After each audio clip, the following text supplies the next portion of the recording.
Good morning, church.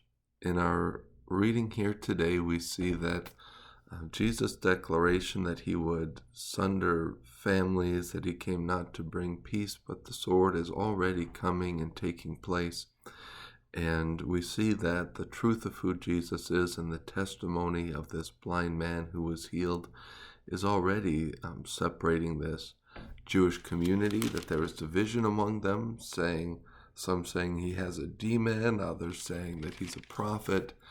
And we see that this man and his parents are beginning to have a division because the community and the Jewish leaders summoned the parents because they just couldn't believe that this was the guy.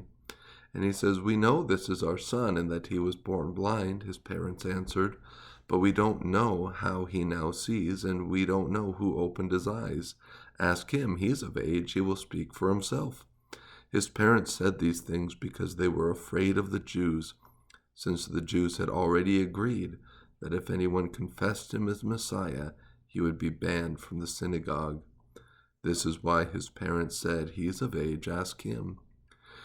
They'd get kicked out of church if they said that Jesus was the Messiah.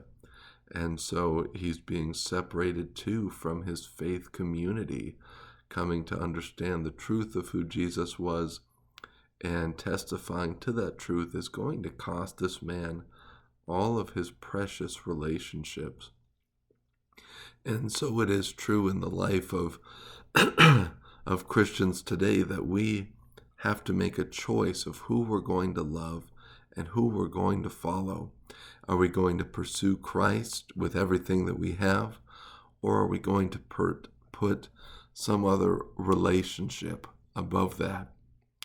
And so this man, he pays the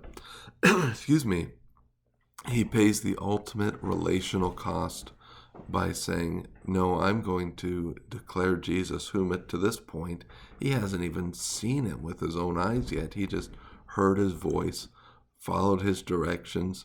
He doesn't even know who he's testifying to, but he knows that this is the man who brought him sight and gave him an opportunity at new life.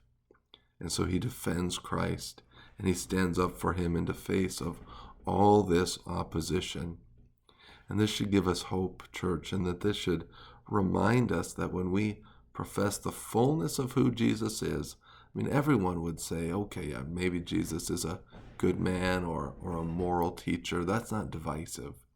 What's divisive is Jesus is the Son of God, God in the flesh. He came to die for our sins on the cross, and that he is the only way to salvation.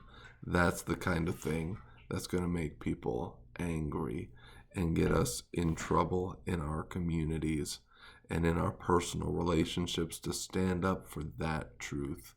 So take heart. We hear it played out here, and this man receives a relationship with Jesus.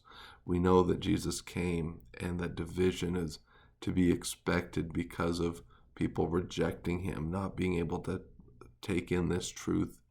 And so let's walk in the boldness of our faith and stand firm and love the one who gives us sight and heals us. I love you, church. We'll talk to you soon again.